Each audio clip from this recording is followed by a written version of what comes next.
2023 সালের আগস্টে জ্ঞাত আয় বহির্ভূত সম্পদ অর্জনের মামলায় বিএনপির ভারপ্রাপ্ত চেয়ারম্যান তারেক রহমানকে 9 বছর এবং তার স্ত্রী ডক্টর জুবায়দা রহমানের 3 বছরের কারাদণ্ডের রায় দেন আদালত।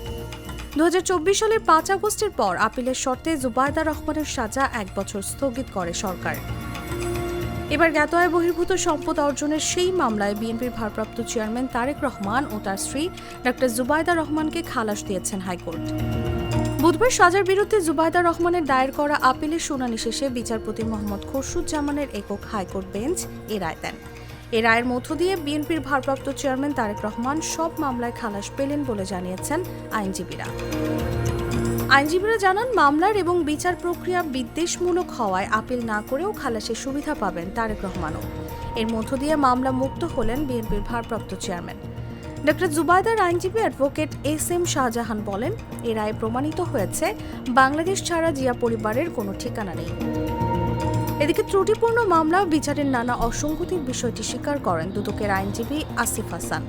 এর আগে গত 13 মে জ্ঞাত আয় বহির্ভূত সম্পদ অর্জনের মামলায় 3 বছরের কারাদণ্ডাদেশের বিরুদ্ধে জুবায়দা রহমানকে আপিলের অনুমতি দেন হাইকোর্ট। এর জন্য 587 দিন বিলম্ব মার্জনা চেয়ে তার করা আবেদনও মঞ্জুর করেন আদালত। তাসলিমা তিথি, জাগো নিউজ, ঢাকা। একনল হ্যান্ড ওয়াশ 100% প্যারাবেন ফ্রি, তাই নিরাপদ হাতের জন্য আস্থা রাখুন একনলে।